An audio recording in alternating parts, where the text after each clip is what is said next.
हरे कृष्णा कृष्णा कृष्णा हरे हरे, हरे राम राम राम हरे हरे, हरे कृष्णा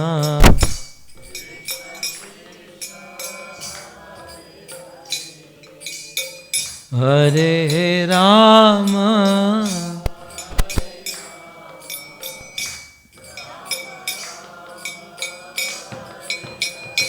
हाँ, हरे कृष्णा कृष्णा कृष्णा हरे हरे, हरे राम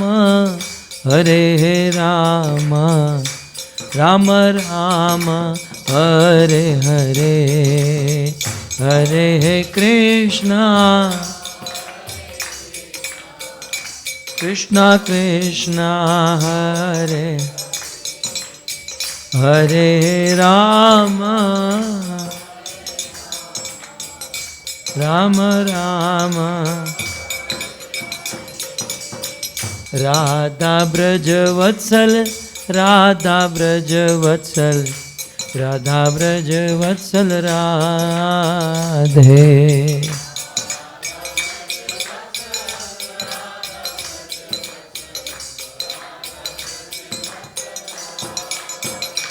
आहा जगन्नाथ जगन्नाथ बलदेव जय सुभद्रा,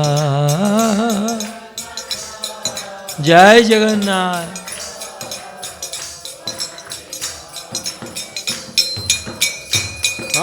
गौर निताय जय गौर निताय, गौर निताय जय गौर निताय,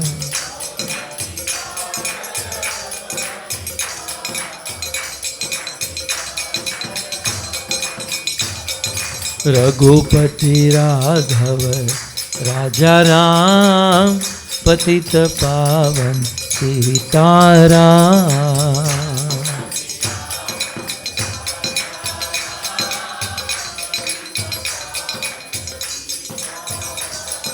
राजा राम पतित पावन सीताराम,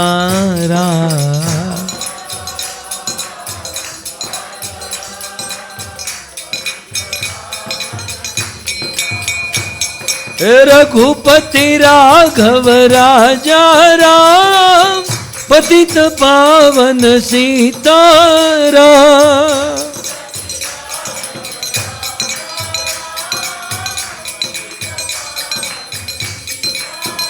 जय जय प्रभुपाद प्रभुपाद प्रभुपाद प्रभुपाद, जय जय प्रभु,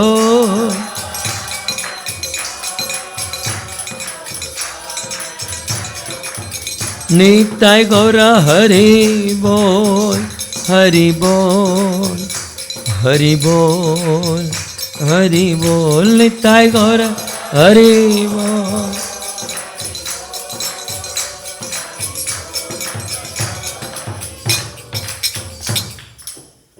युग धर्म हरिनाम संकीर्तन की, श्री राधा ब्रजवत्सल भगवान की, जगन्नाथ बलदेव सुभद्रा जी की, रामचंद्र भगवान की, शशि गौर निताय की, जगत गुरु शिल प्रभुपाद की।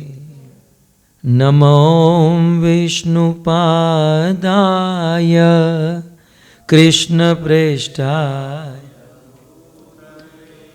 श्रीमते भक्ति वेदांत स्वामी, नमस्ते सारस्वते गौरवाणी निर्विशेष।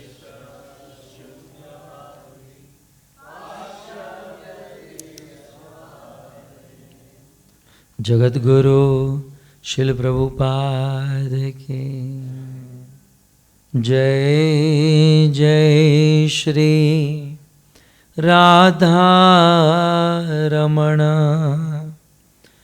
जय जय नवल किशोर जय गोपी चित चोर प्रभु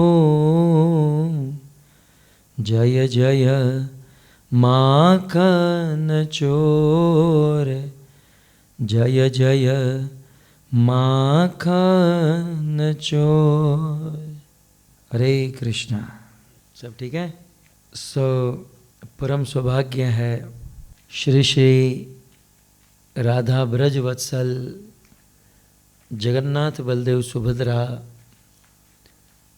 राम लक्ष्मण जानकी हनुमान जी महाराज और जगत गुरु श्रील प्रभुपाद जी के सानिध्य में बैठकर हरि कथा श्रवण करने का अवसर हम सबको मिला है। श्रील प्रभुपाद इस्कॉन संस्था के फाउंडर है, आप सब जानते हैं जो वहाँ पर हैं। उनके गुरु जिनका नाम है भक्ति सिद्धांत सरस्वती। भक्ति सिद्धांत सरस्वती गुरु महाराज ने कहा था प्रभुपाद को कि जब भी अवसर मिले तो पाश्चात्य देश में जाकर, विदेश में जाकर, अमेरिका जाकर सनातन धर्म, हिंदू धर्म या कृष्ण भावना का प्रचार कीजिएगा। क्योंकि भारत के लोग जो है ना, भारत की वस्तु की वैल्यू नहीं करते, लेकिन भारत की चीज़ जब अमेरिका जाती है और अमेरिका से इंपोर्टेड होकर भारत में आती है तो लोग बहुत वैल्यू करते हैं। लोग इंपोर्टेड चीज़ चाहते हैं। इसलिए इनके गुरु ने कहा था कि आप अमेरिका जाकर प्रचार कीजिएगा। और फिर संजोग बना, जिस समय शिल प्रभुपाद 70 साल के थे। आज का 70 साल का आदमी या तो बिस्तर पर होता है या हॉस्पिटल में होता है, लेकिन इन्होंने 70 साल की आयुष्य में गुरु के वचन को निभाते हुए भारत से अमेरिका जाने का निर्णय किया। इनके पास कोई पैसे नहीं थे, केवल 40 इंडियन रुपीस थे, और वह लेकर कलकत्ता से कार्गो जहाज सुमति मुरार जी ने स्पॉन्सर किया था बड़ी मुश्किल से। कार्गो जहाज में बैठे और बैठकर भारत से अमेरिका आ रहे थे सनातन धर्म का प्रचार करने के लिए। यहाँ तक वर्णन है कि वो कार्गो जहाज समुद्र में 1 महीने तक चला, और इस एक महीने में अब प्रभुपाद को समुद्र में रहने की कोई प्रैक्टिस नहीं थी। खाना पीना, हम लोग क्रूज में जाते हैं ना प्रभु, 7 दिन में परेशान हो जाते हैं। यद्यपि खाना पीना सारी फैसिलिटी होती है। श्रील प्रभुपाद जी उस जहाज में बीमार हो गए। उनको लगभग 2 हार्ट अटैक आए, 2 हार्ट अटैक तक आ गए। तो प्रभुपाद जी मन में सोचे, एक तो मैं 70 साल का बूढ़ा हूँ, मेरे पास न पैसों का पावर है, और ऐसा भी नहीं है कि अमेरिका में मुझे कोई पहचानता है, स्ट्रगल है। और फिर उन दिनों अमेरिका में बहुत सारे हिप्पीज बहुत नशे में डूबे हुए थे, हालांकि आज भी बहुत नशा होता है। तो प्रभुपाद जी सोचे कि मैं उनको कैसे डिवोटी बनाऊंगा, मैं उन अमेरिकी हिप्पीज को कैसे कृष्ण की भक्ति, सनातन धर्म का ज्ञान दूंगा, वो कैसे पवित्र होंगे, मैं क्या करूं। उस कार्गो जहाज में बैठे बैठे 2 हार्ट अटैक आ चुके हैं और थोड़ा सा मोरल डाउन हुआ है कि क्या करूंगा। वे मन ही मन में सोचते हैं, गुरु जी ने आज्ञा तो दे दी कि आप अमेरिका जाकर कृष्ण भावना का प्रचार करो, परंतु क्या मैं कर पाऊंगा? मैं उन लोगों को कैसे पवित्र करूंगा? कुछ देर के लिए उनको संशय होने लगा, क्या ये पॉसिबल है? फिर प्रभुपाद जी को ये जो भागवत है ना, भागवत का एक श्लोक याद आया। श्रीमद् भागवत जी में लिखा है, कितना भी पापी से पापी आदमी हो, उनके हृदय में दोष, दुर्गुण या गलत वासना हो, परंतु वह यदि हरि कथा सुनता है, कृष्ण कथा सुनता है, तो हरि कथा सुनने से उनका हृदय शुद्ध हो जाता है, उनकी कामना जो है ना दूर हो जाती है, उनका क्रोध शांत हो जाता है, उनको सेटिस्फैक्शन मिलने लगता है जब वो हरि कथा सुनता है। प्रोसेस क्या है? श्रीमद् भागवत जी में लिखा है, जो प्रभुपाद जी वो स्मरण कर रहे थे। शृण्वताम स्वकथाम कृष्ण पुण्य श्रवण कीर्तन हृदि अंतस्थो ही भद्राणी विधु नोति सुहत सताम। भागवत जी में सूत गोस्वामी कहते हैं कि शृण्वताम माने सुनना, जो अभी आप लोग सुन रहे हैं ना कि नहीं सुन रहे हैं। शृण्वताम, क्या शृण्वताम? स्वकथाम, कृष्ण कथाम। शृण्वताम स्वकथाम कृष्ण, कृष्ण की कथा यदि कोई सुनता है तो वह कथा कैसी है? पुण्य श्रवण कीर्तना, बड़ी पवित्र है।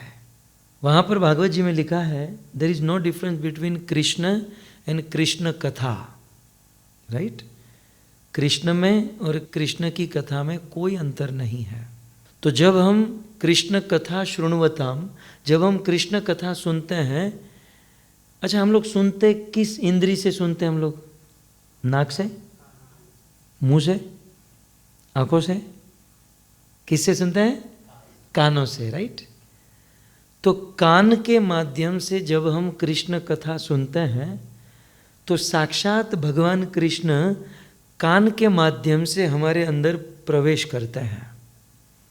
कृष्ण हमारे अंदर एंटर के कहाँ से करते हैं? कानों से। शृण्वताम स्वकथाम कृष्ण पुण्य श्रवण कीर्तन हृदि अंतस्थो ही भद्राणी। वो कृष्ण कान के माध्यम से हमारे हृदय में आते हैं, और जब कृष्ण हमारे हृदय में आते हैं तो सच कहूँ बड़े परेशान हो जाते हैं। बोले इस थंडर वे के आदमी के दिल में मैं कहाँ से आ गया? इसके अंदर इतना क्रोध है, इतना काम है, इतना लोभ है, इतने बुरे बुरे विचार हैं, मैं यहाँ कैसे आ गया? कृष्ण प्लान करते हैं कि छोड़ो यहाँ से मुझे निकलना है। जैसे ही कृष्ण निकलना चाहते हैं तो बंदा फिर से मंदिर में आकर कथा सुनता है। और कथा की प्रोसेस क्या है? जब सुनता है तो कृष्ण कान से दिल में आ जाते हैं। तो कृष्ण निकलने का प्लान करते हैं, तब तक तो फिर से कथा सुनते हैं, फिर से यूटर्न लेकर कृष्ण अंदर चले जाते हैं। फिर कृष्ण फिर से परेशान होते हैं कि इसके अंदर में कहाँ से आ गया, निकलो यहाँ से। कृष्ण निकलने का प्लान करते हैं, तब तक फिर से वो कथा सुनता है। जब हम और आप बार बार हरि कथा, कृष्ण कथा सुनते हैं ना, तो अंदर बैठे हुए कृष्ण सोचते हैं कि ये लड़का, ये बंदा अब कथा सुनना बंद नहीं करेगा, कथा सुनना बंद नहीं करेगा। सो अब कृष्ण डिसीजन लेते हैं कि ये कथा सुनना बंद नहीं करेगा तो इसके हृदय में, इसके दिल में मुझे रहना ही पड़ेगा, राइट? अब जब कृष्ण को हमारे दिल में रहना है और हमारे हृदय में बहुत गंदगी है, बहुत गंदापन है, काम, क्रोध, लोभ, मोह, मद, मात्सर्य, और जब कृष्ण को रहना ही है तो सबसे पहले कृष्ण क्या करेंगे? जैसे आपको किसी नए घर में रहने को जाना है और उसमें बहुत गंदगी है, वो गंदा है, तो उस घर में रहने से पहले आप क्या करोगे? हैं? साफ करेंगे ना। यदि हम साफ सुथरे हैं तो उस घर में रहने से पहले हम उसे साफ करेंगे। तो कृष्ण, हम हरि कथा बार बार सुनते हैं और बार बार सुनने वाले के दिल में कृष्ण रहना चाहते हैं, और दिल यदि गंदा है तो कृष्ण रहने से पहले क्या करेंगे? हमारे दिल को साफ करेंगे। तो भागवत जी में लिखा है, शृण्वताम स्वकथाम कृष्ण पुण्य श्रवण कीर्तन हृदि अंतस्थो ही भद्राणी। कृष्ण हमारे हृदय में आते हैं और विधु नोति सुहत सताम। और क्या करते हैं कृष्ण? विधु नोति। धुनोति का अर्थ होता है धोना। धोना जानते हैं ना? धुनोति माने धोना, और विधुनोति माने विशेष रूप से धोना। धोने धोने में अंतर होता है ना। आप लोग यहाँ पढ़ने लिखने आए हो और कपड़े को धोते हो तो कैसे धोते हैं? उसमें कोई दम नहीं होता। और हमारे पुराने ज़माने के माता पिता जब कपड़े धोते हैं तो धोखा लेकर कपड़े को ऐसा धोते हैं कि कपड़े की जान निकाल देते हैं। राइट? सो धोने धोने में अंतर है। कृष्ण हमारे दिल को धोते हैं तो धोते नहीं हैं। संस्कृत श्लोक में लिखा है विधुनोति, विशेष रूप से धोते हैं। मतलब कृष्ण ऐसा धोते हैं हमारे हृदय को कि फिर वो गंदा नहीं हो सकता। राइट? हमारा हृदय साफ हो जाता है। लेकिन हृदय साफ कैसे होगा? प्रोसेस क्या है? स्टार्टिंग कहाँ से होगा? शृण्वताम। जब हम हरि कथा सुनेंगे, कृष्ण हमारे अंदर प्रवेश करेंगे और हमारे हृदय को साफ करेंगे। अच्छा, ये कौन सोच रहा है? प्रभुपाद जी। कहाँ सोच रहे हैं? कार्गो शिप में बैठे हैं। राइट? 2 हार्ट अटैक आ चुके हैं। बोले अमेरिका जाकर लोगों को मैं कैसे पवित्र करूँगा, कैसे शुद्ध करूँगा।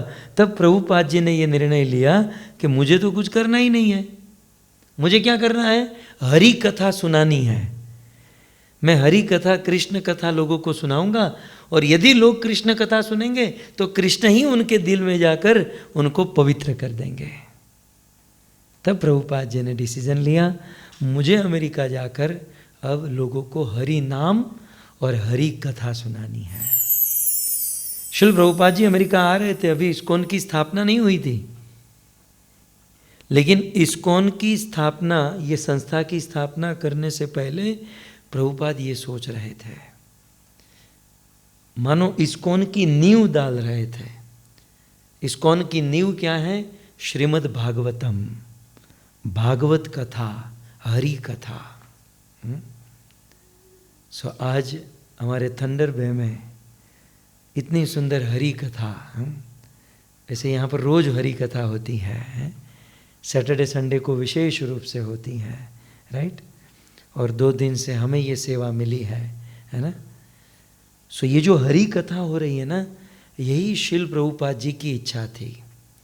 यही इस्कॉन संस्था की स्थापना का मूल उद्देश्य है।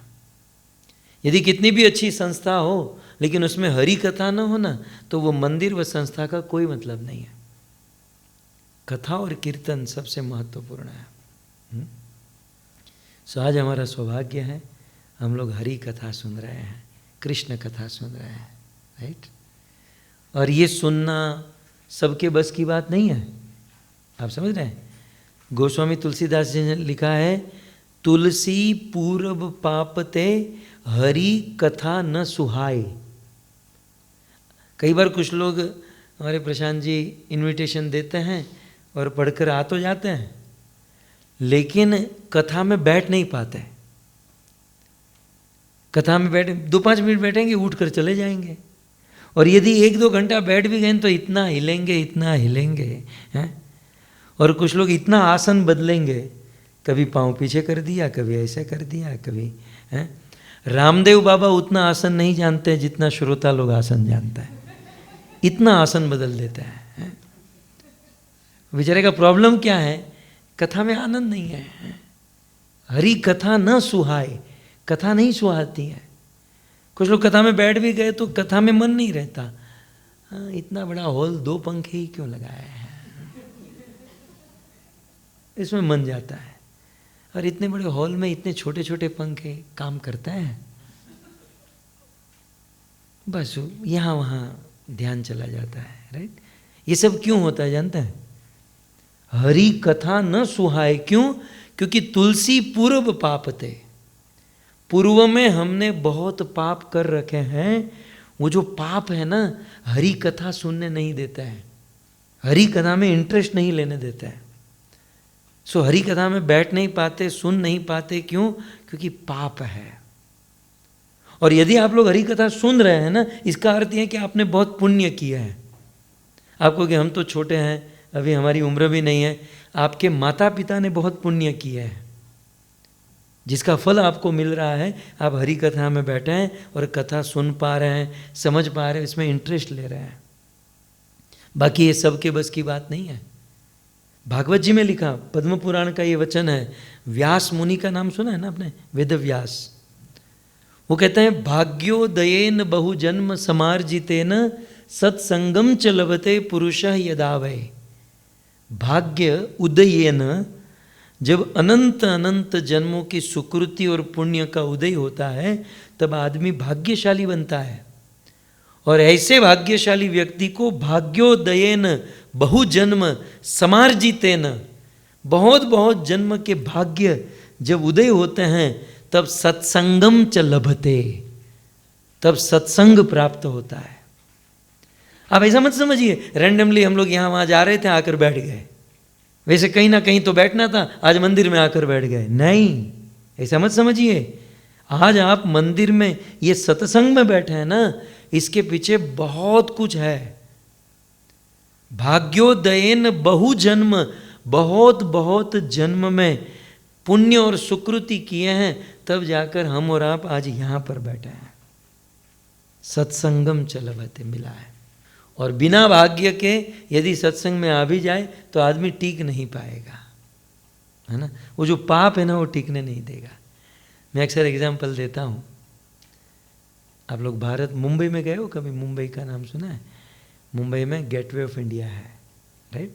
और उसके सामने एक ताज होटल है ना, अभी टाटा वालों ने उसे ले रखी है।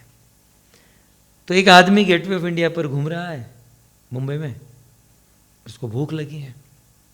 भूख लगी तो देखा ताज होटल है, तो गया कि ताज होटल में जाकर खाऊंगा, थोड़ा पेट भरूंगा। सो ताज में चला गया तो मेनू खोला तो देखा 500 रुपये की चाय, मतलब कम से कम मिनिमम 500 से शुरू हो रहा है।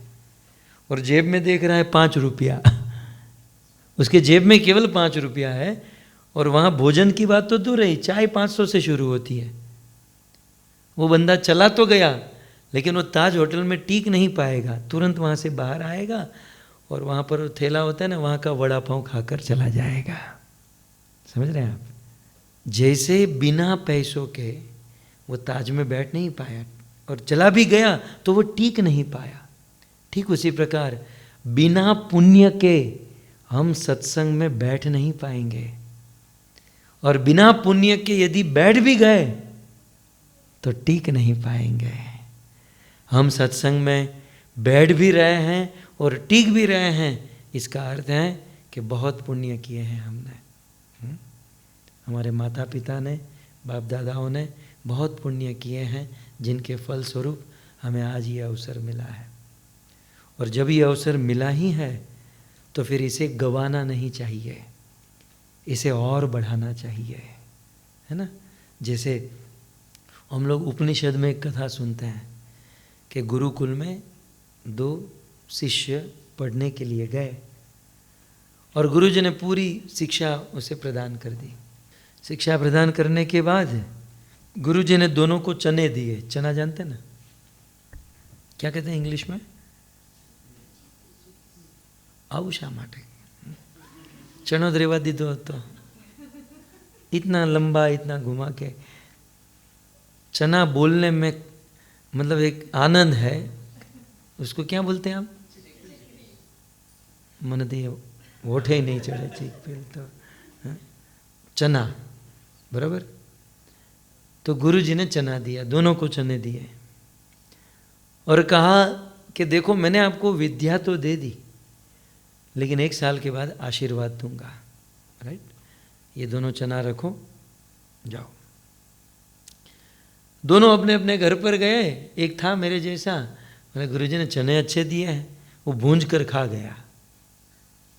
भूंज मतलब उसको पानी में डाला, सेका, उसको मतलब कड़क किया खा गया। दूसरा हमारे प्रशांत प्रभु जैसा था, सोचा कि गुरु जी ने चने दिए हैं, मतलब कुछ तो इसमें तत्व है। वो चने लेकर गया अपने बैकयार्ड में, खेत में, और उसमें वो चना बो दिया और रोज उसमें थोड़ा थोड़ा पानी डाल रहा था, सिंचन कर रहा था।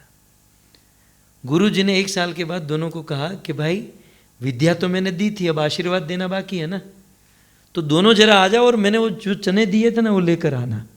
मेरे जैसा जो पहला वाला था वो गुरु जी के पास जाकर कहा, गुरु जी चने वो तो मैं भूंज कर खा गया, अब वो तो पता नहीं वो कहाँ, वो चने तो ख़त्म हो गए। और जो दूसरा वाला था ना वो बहुत बड़ी बोरी लेकर आया। बोरी जानते ना, कोथड़ा, कोथड़ा जानते हैं, बोरी लेकर आया पूरा भर के। गुरुजी ने कहा वो चना, बोले गुरुजी वो तो मैंने बोया और उसकी खेती होने लगी और वो जो था वो पूरा बोरा बन गया, ये लीजिए। तब गुरुजी ने वो दूसरे वाले को आशीर्वाद दिया। विद्या तो दोनों की है, लेकिन विद्या को फलीभूत किया, विद्या पचाई वो दूसरे वाले ने। आप समझ रहे हैं? मैं आपको ये एग्जाम्पल क्यों दिया पता है? पहले का टॉपिक क्या था कि सत्संग में बैठे हैं, इसका कारण कहीं ना कहीं पुण्य किया है हमने, सत्कर्म किया है। अब वो सत्कर्म रूपी बीज हमारे पास है, राइट? अब चाहो तो उस बीज को भूंज कर खा जाओ, वो पहले वाले की तरह, मतलब कुछ को खत्म कर दो। या बुद्धिमानी यदि है तो इस बीज को बोकर उस बीज को और आगे बढ़ाओ, है ना?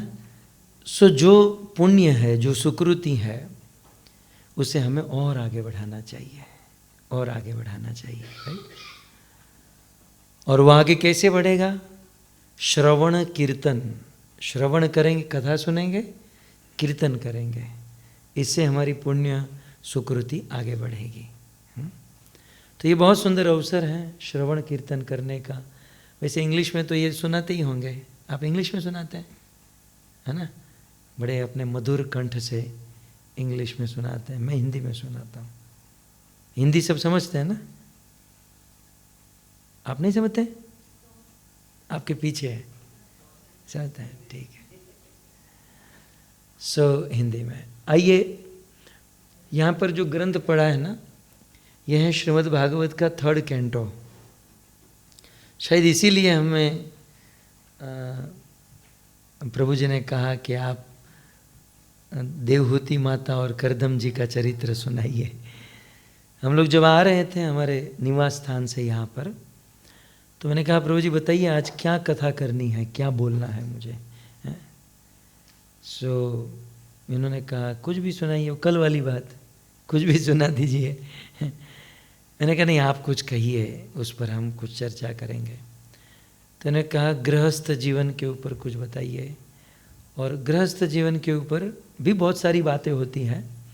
तो करदम और देवहूति को लेकर जो भागवत जी में कथा है उस पर आप कुछ कहिए।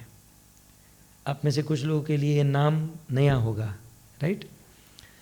कोई बात नहीं, इसे सुनिए, बड़ा सुंदर प्रसंग है श्रीमद् भागवत का। कथा कुछ इस प्रकार से है, भगवान विष्णु ने अपने नाभि से एक कमल प्रकट किया और उस कमल से ब्रह्मा जी प्रकट हुए। ब्रह्मा जी जब प्रकट हुए तो उनको पता नहीं था कि मैं कौन हूँ, मुझे क्या करना है, इवन मुझे क्यों प्रकट किया गया, ये कुछ नहीं जानते थे। लेकिन उस समय ब्रह्मा जी ने देखा कि कारण समुद्र का जल चू रहा था, उसकी एक बूंद गिर रही थी। आपके घर पर टैप जो है उसमें से वो बूंद गिरे तो बूंद की आवाज़ कैसी आती है? हैं? टप टप टप आती है ना। तो ब्रह्मा जी ने ये सुना, क्या सुना? टप टप। तो ब्रह्मा जी को लगा तप तप तप, माने मुझे तपस्या करने का निर्देश हो रहा है।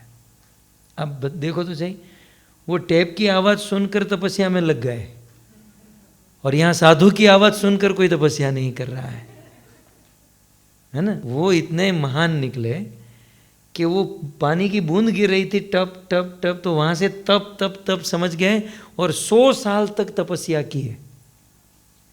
और हमें तो साधु संत महात्मा बताते हैं भाई कुछ भगवान का नाम लो, हरि दर्शन, हरि कथा, लेकिन हमें समझ में नहीं आता है।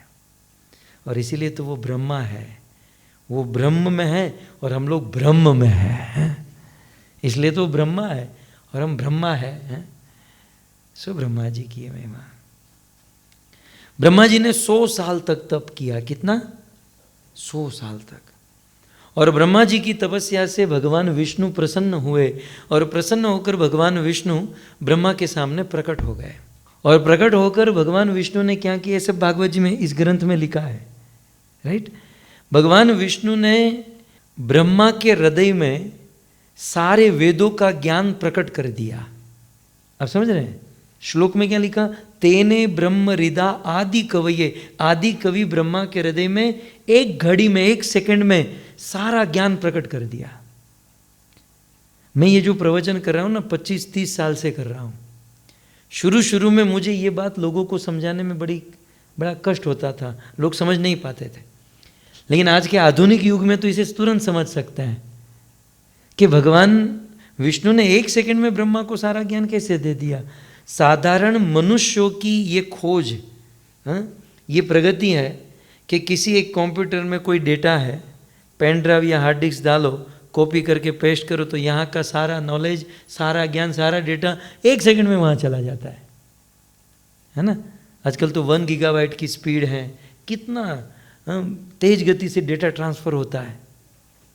जब साधारण मनुष्य की ये व्यवस्था है तो वो तो ईश्वर है। भगवान क्या नहीं कर सकते? भगवान अपने हृदय का ज्ञान ब्रह्मा के हृदय में कैसे प्रकट नहीं कर सकते? तो ये समझने लायक है, हम समझ सकते हैं। सो भगवान विष्णु ने सारा ज्ञान ब्रह्मा के हृदय में प्रकट कर दिया और ब्रह्मा परम ज्ञानी बन गए, है ना। यहाँ पर मैं अक्सर कहता हूँ, ज्ञानी बनने के लिए ज़्यादा आंखें फोड़ने की ज़रूरत नहीं है। यदि प्रभु की कृपा हो जाए ना तो आदमी तुरंत ज्ञानी हो सकता है। हमारे वहाँ एक श्लोक है, मुकम करोति वाचालम पंगुम लंघयते गिरि यत कृपा तमहम वंदे परमानंद माधवम। माधव कृष्ण परमानंद परमेश्वर की यदि कृपा हो जाए ना तो गूंगा भी बोलने लगता है और लंगड़ा आदमी पर्वत को लांघ सकता है, यदि भगवान की कृपा हो जाए। सो भगवत कृपा की आवश्यक। भगवत गीता में कृष्ण नहीं कहते हैं तेषाम सतत युक्ता नाम भजताम प्रीतिपूर्वकम। ये अर्जुन, यदि कोई मेरा भजन करता है, मुझसे प्रेम करता है ना, तो ददामी बुद्धि योगम, उस आदमी को बुद्धि मैं दूंगा, है ना। कई बार क्या होता है बताए, अब आप बहुत कम लोग हो ना इसलिए बता रहा हूँ। कुछ पेरेंट्स, कुछ माता अपने बच्चों को मेरे पास लेकर आती हैं और बच्चा तो बेचारा सीधा साधा, लेकिन वो माता पिता जैसे बकरे के गले को पकड़कर बकरे को लेकर नहीं जाते, वैसे बच्चे का गला पकड़कर हमारे चरणों में डालते हैं, प्रणाम कर। हम तो मना ही करते भाई हमें मत कीजिए, रहने दो, लेकिन माता पिता का भाव होता है। और फिर वो कहते हैं हमारे बेटे को आशीर्वाद दीजिए, कल इसकी एग्ज़ाम है, अच्छे मार्क्स लाए हैं। अब हम तो क्या है, आशीर्वाद दे भी देते हैं, लेकिन अंदर से ईमानदारी से क्या विचार आता है, ये फेल होने वाला है, ये फेल होगा। यदि बच्चे को आशीर्वाद दिलवाना है ना, तो हम लोग अभी कथा सुन रहे हैं ना कि भगवान विष्णु ने एक सेकेंड में ब्रह्मा को पूर्ण ज्ञानी बना दिया, राइट। तो भगवान के चरणों में प्रणाम करवाना चाहिए, भगवान को प्रणाम करें, भगवान से आशीर्वाद लेना चाहिए। भगवान के 2 नाम लें तो उनकी कृपा हो सकती है, ठीक है। सो भगवान विष्णु की कृपा से ब्रह्मा के हृदय में सारा ज्ञान हो गया और ब्रह्मा जी ने कहा आपने ज्ञान तो दे दिया, अब मुझे करना क्या है। तो भगवान ने कहा कि आप संसार में प्रजा की उत्पत्ति करो, राइट। सो ब्रह्मा जी प्रजा की उत्पत्ति पहले अपने से करने लगे। अपने गोद से नारद मुनि को प्रकट किया, चरण के अंगूठे से दक्ष प्रजापति को प्रकट किया, हाथ से पाँव से 10 ऋषि मुनियों को प्रकट किया। और ब्रह्मा जी ने कहा कि आप प्रकट हुए हो, अब आप सब लोग शादी करो, बच्चे बच्चे करो, सृष्टि को आगे बढ़ाओ। इन 10 ने मना कर दिया। अभी भाई हमारा जैसे ये अमेरिका कनाडा वाले बच्चे हैं, 25 साल के होते हैं, माँ बाप कहते हैं शादी कर लो, शादी कर लो, ये मना करते हैं। 30 साल 35 साल 50 साल के होते हैं, तब सोचते हैं कि अब हम सोच रहे हैं शादी करें हैं। अब तो भाई तुम्हारी वानप्रस्थ की उम्र आ गई, अब शादी करने की उम्र है। तो ये सब टाइम टू टाइम होना चाहिए। आप सब बच्चों को भी मैं कहूँ, है ना, पढ़ने लिखने में, अपना कैरियर बनाने में, ये सब इतना ध्यान देना चाहिए कि 25 साल की उम्र में 2-3 साल ऐसे वैसे हो जाए आगे पीछे तो कोई प्रॉब्लम नहीं है, लेकिन ये जो लाइफ की प्लानिंग जो है ना, वर्णाश्रम धर्म के अनुसार हो तो जीवन सुखमय बीतता है, राइट। वर्णाश्रम धर्म को यदि तोड़ोगे ना, आपके पास कितना भी धन आ जाए, कितनी भी समृद्धि आ जाए, ईश्वर ने जो योग बनाया है, उन्होंने जो कैलकुलेशन करके हमको भेजा है, उस कैलकुलेशन में यदि आगे पीछे हो गए ना, आपके पास फैसिलिटी हो जाएगी, अच्छा घर गाड़ी बंगला हो जाएगा, लेकिन वर्णाश्रम चूक गए, वो सुख वो शांति आपको नहीं मिलेगी। इसलिए बैलेंस करके चलना होगा, है ना। सो अद्वैत बराबर। तो मैं तो भाई अपने लड़के को कह सकता हूँ ना। सो वो तो बोल रहे चाचा अभी 10 साल मुझे बोलना मत। तो मैंने कहा तुझे बूढ़ा हो जाना है, शादी तो जवानी में होती है ना, ये बात है। ओके, तो सबको कहा शादी करो, 10 ने मना कर दिया हम शादी नहीं करेंगे, जैसे आप लोग कहते हैं हम शादी नहीं करेंगे। सबने जब मना किया तो ब्रह्मा को आया क्रोध, और ऐसा क्रोध आया कि उस क्रोध के कारण ब्रह्मा की भ्रिकुटी से एक बालक का जन्म हुआ, और वह बालक हुए रुद्र, जिसे हम शिव जी कहते हैं। महादेव प्रकट हो गए। ब्रह्मा ने महादेव को कहा कि महादेव सृष्टि करो, तो महादेव तो अपने टाइप की सृष्टि करने लगे, भूत प्रेत पिशाच सर्प बिच्छू, है ना, जैसा स्वभाव वैसा प्रोडक्शन। तो महादेव तो ऐसी तमोगुणी सृष्टि करने लगे, और उस तमोगुणी सृष्टि ने पूरी धरती पर हल्ला मचा दिया, और इतना उत्पात कि ब्रह्मलोक में जाकर ब्रह्मा का गला दबाने लगे। ब्रह्मा ने महादेव को फोन किया, बेटा तू रहने दे, ये सृष्टि का डिपार्टमेंट तू छोड़ दे। क्यों? तू प्रलय का डिपार्टमेंट रख ले, सृष्टि तेरे बस की नहीं है, ऐसे जीवों की कोई ज़रूरत नहीं है। अब जितने हो गए सो हो गए। सो महादेव ने प्रोडक्शन का डिपार्टमेंट बंद किया, प्रलय का डिपार्टमेंट ले लिया। तो प्रश्न तो अभी भी खड़ा रह गया। अब ब्रह्मा सोचे अब क्या करूं मैं, भगवान की आज्ञा है प्रजा की उत्पत्ति करो। तब फाइनली ब्रह्मा ने अपने आधे अंग से मनु महाराज को प्रकट किया, और आधे अंग से शत्रुपा देवी को प्रकट किया, पुरुष और स्त्री को प्रकट किया, और दोनों को कहा कि आप है ना पृथ्वी लोक पर जाओ, और पृथ्वी लोक पर जाकर मैथुनी सृष्टि, स्त्री और पुरुष के मिलन से होने वाली मैथुनी सृष्टि प्रारंभ करो।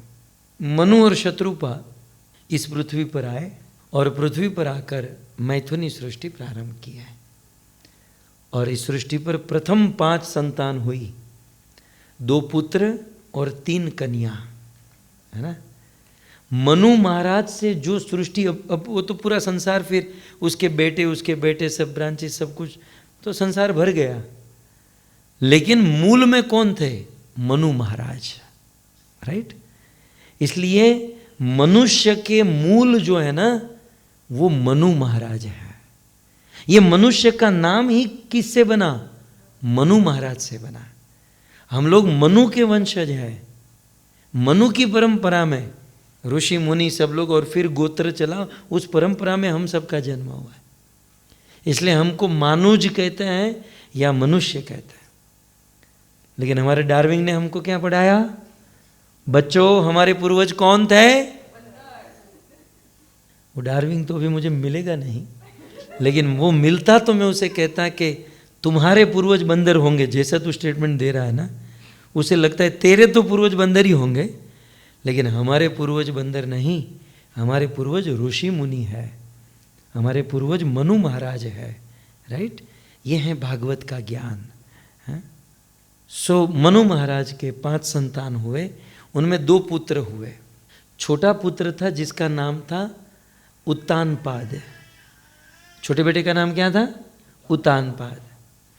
उत्तानपाद की 2 पत्नी सुनीति और सुरुचि। सुरुचि का पुत्र था उत्तम और सुनीति का पुत्र था ध्रुव। ये नाम आपने सुना होगा, ध्रुव। ये सब कैसे हुआ? ब्रह्मा से मनु, उनके अंग से मनु शत्रुपा हुए ना, तो मनु के छोटे पुत्र हुए उत्तानपाद, उत्तानपाद के पुत्र हुए ध्रुव। फिर ध्रुव की भी शादी हुई।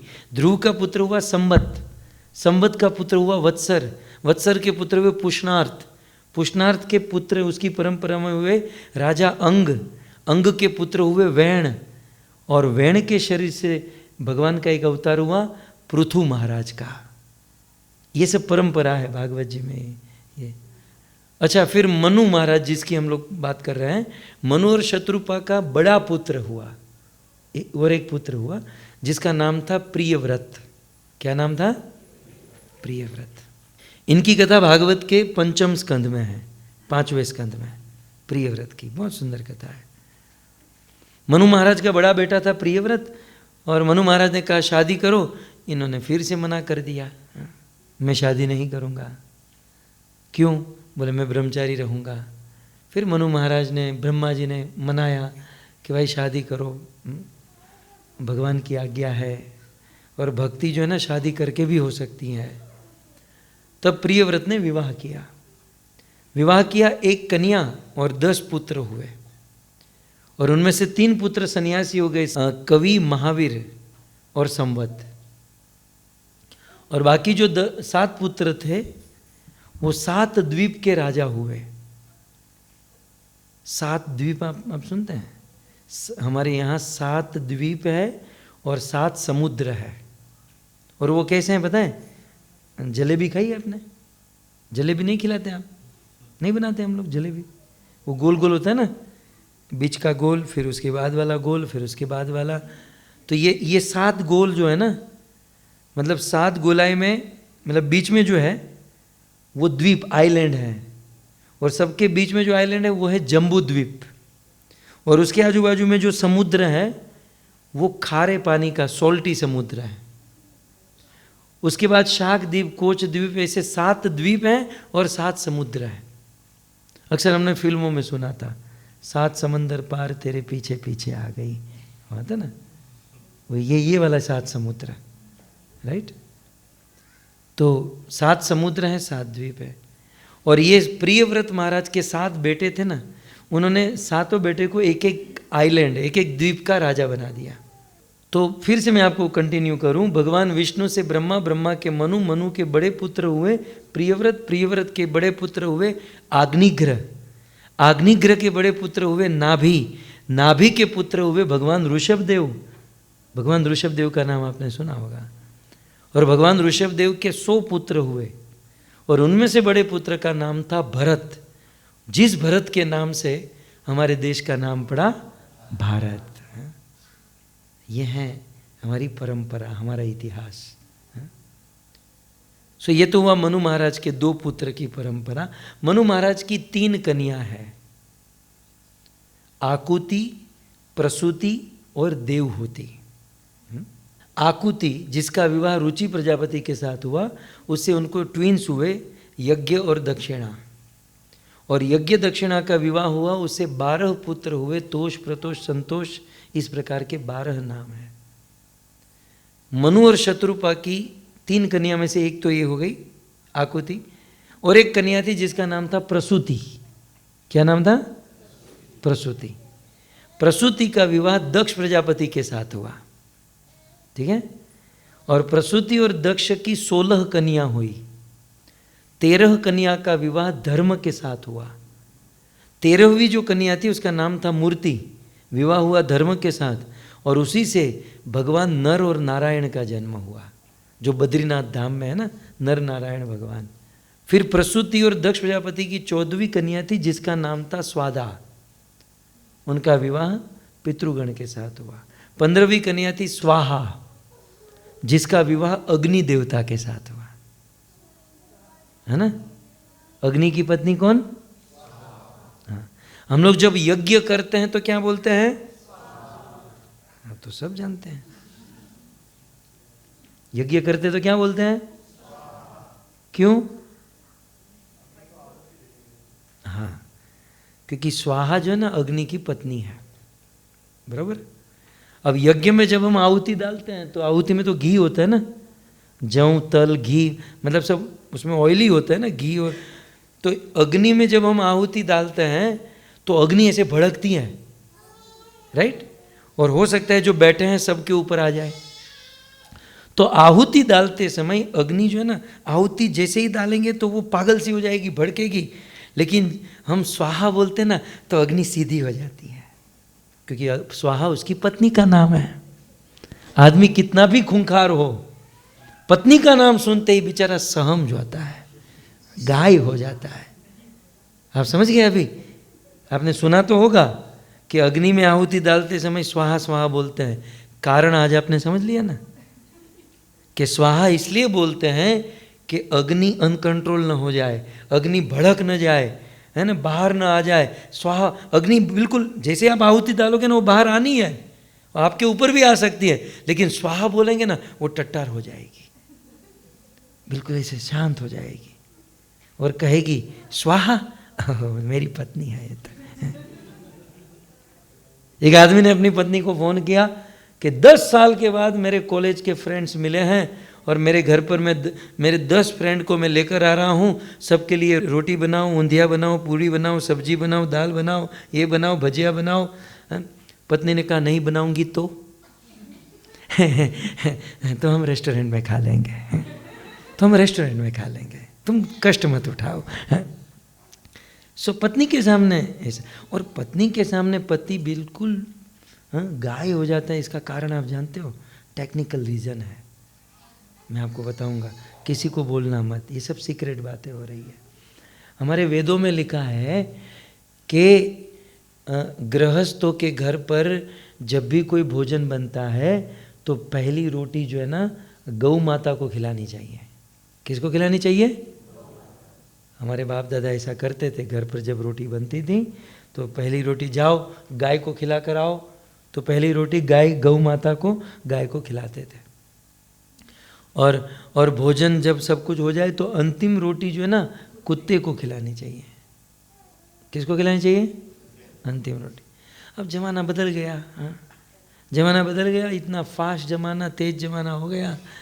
पत्नी घर पर भोजन बनाती है, पति को ऑफिस में लेट होता है और पत्नी कहती है चलो जल्दी जल्दी गरम गरम रोटी खा लो, जल्दी मैं उतार रही हूँ, गरम रोटी खाओ। पति बैठता है और पत्नी रोटी खिलाती है, तो जो रोटी गाय को खिलानी चाहिए थी वो रोटी किसको खिला दी? मतलब जिस रोटी पर गाय का अधिकार था, जो गाय के नाम की रोटी थी, वो पत्नियों ने खिला दी पतियों को। इसलिए बेचारे हो गए, देखो हंस भी नहीं पाते हैं, हंस भी रहे हैं तो पत्नी हंस रही है, इसलिए बेचारे गाय जैसे हो गए। और फिर ज्यादा क्या कहे, पूरे घर को खिलाने के बाद वो पत्नी खुद खाती है। क्या हुआ? आप लोग कुछ ज्यादा तो नहीं समझ रहे हैं?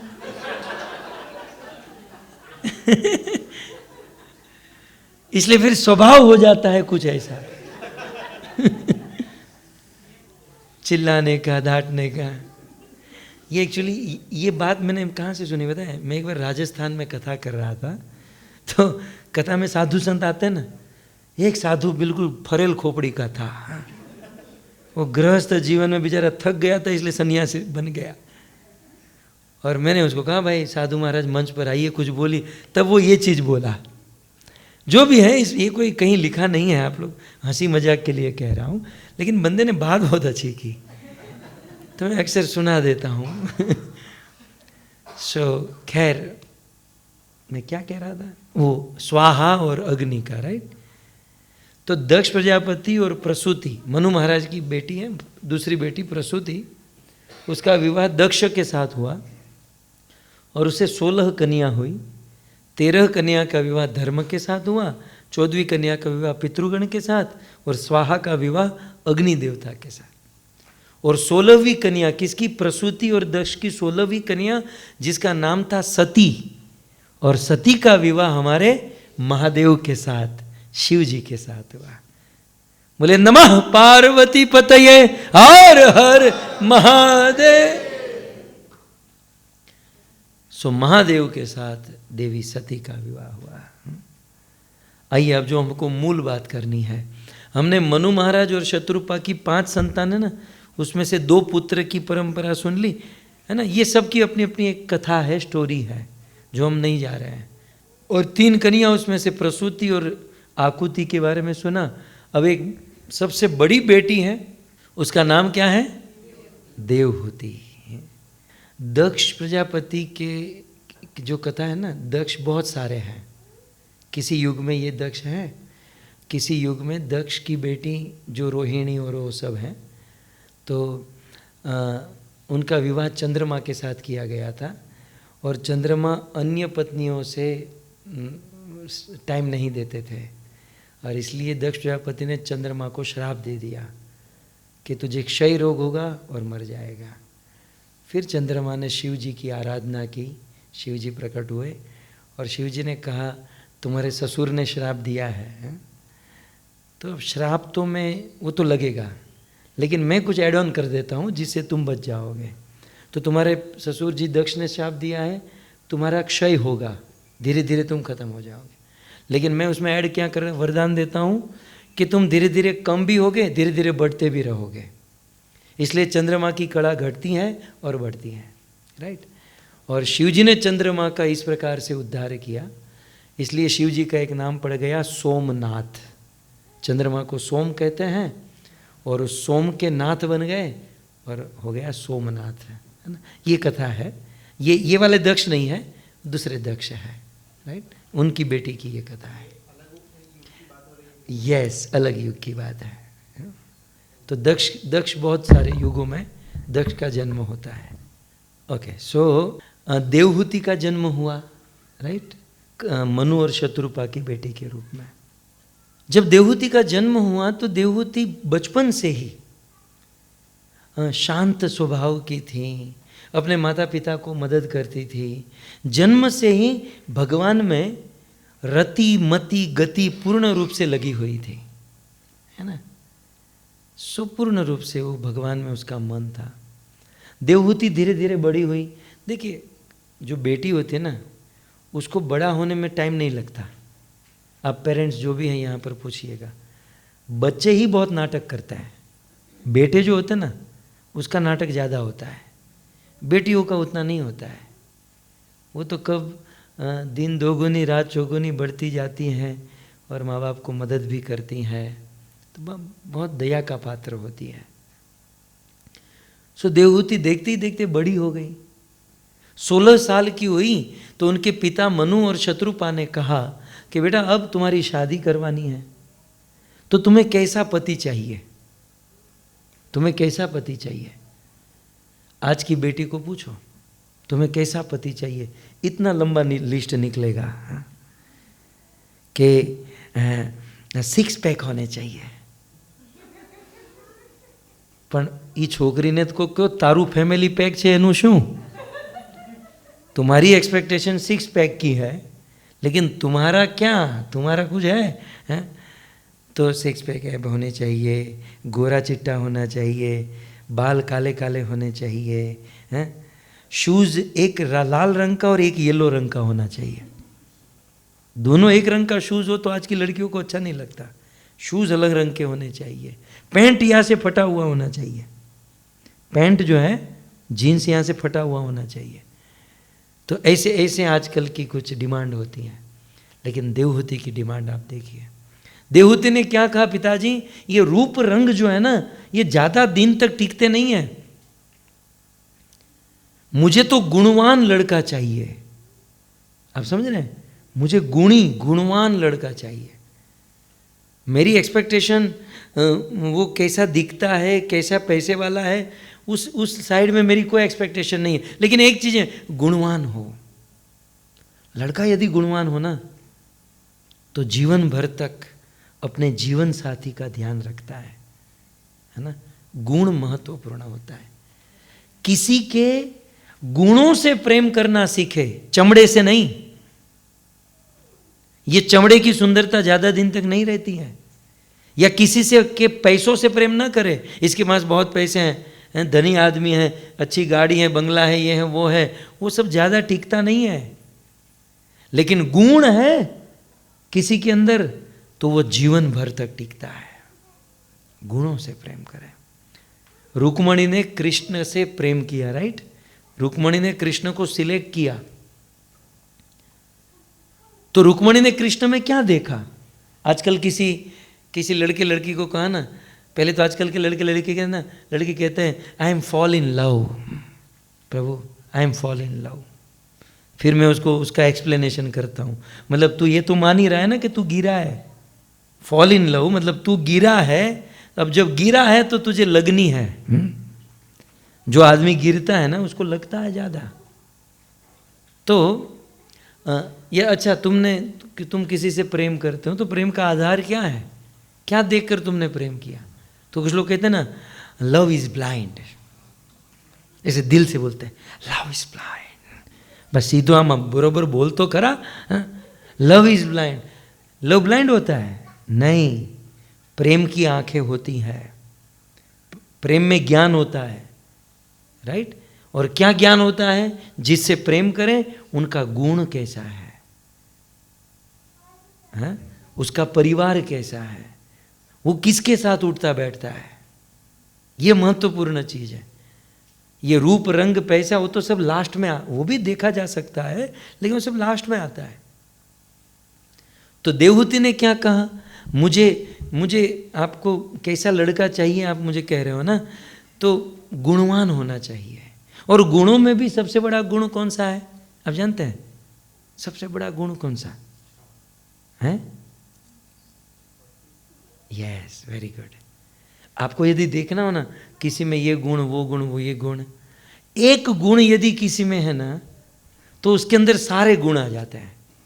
हमारे भारत में 2000 रुपीज़ की नोट मोदी जी ने बनाई है, राइट। 2000 रुपये की नोट, 2000 रुपये की नोट यदि किसी के पास है तो उसमें 1000 की भी है, 500 की भी है, 10 की, 100 की, सब इंक्लूड है। वैसे एक गुण यदि किसी के अंदर है तो सारे गुण उसके अंदर उपस्थित हो जाता है, और वह गुण है वो राम या कृष्ण का भक्त होना चाहिए। राम या कृष्ण की भक्ति करना ये सबसे बड़ा गुण है। और ये गुण यदि किसी में है तो विनम्रता, हम्बलनेस, सौम्यता, सुशीलता, ये सब गुण ऑटोमेटिक आ जाएंगे। तो यस्यास्ति भक्ति भगवंत किंचना सर्वे गुणे तत्र समासते सुरा, ऐसा ग्रंथों में लिखा है कि जिसके अंदर हरि की भक्ति, कृष्ण की भक्ति आएगी, सारे गुण अपने आप प्रकट हो जाएंगे। सो ये सबसे बड़ा गुण है। सो देवहूति ने क्या कहा? कोई गुणवान लड़का हो, राम कृष्ण का भक्त हो ना, ऐसा लड़का यदि मुझे मिल जाए तो मेरा जीवन सफल हो जाएगा। क्यों? क्योंकि मैं भी डिवोटी हूँ, और मुझे कोई डिवोटी मिल जाए तो गृहस्थ जीवन की गाड़ी बहुत अच्छे से चलेगी। गृहस्थ जीवन की गाड़ी 2 चक्के पर चलती है। मोटरसाइकिल होती है ना 2 चक्के पर, तो 2 चक्के पर चलती है, और दोनों चक्का सेम हो तो कितने अच्छे से चलेगी। एक चक्का छोटा सा और एक इतना बड़ा हो तो बैलेंस नहीं हो पाएगा।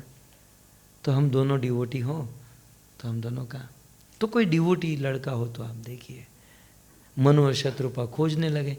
अब हमारी बेटी के लिए कोई डिवोटी लड़का। अब दूसरी ओर क्या था? एक लड़का था, ब्रह्मा से ही एक पुरुष का जन्म हुआ जिसका नाम था करदम। क्या नाम था? करदम।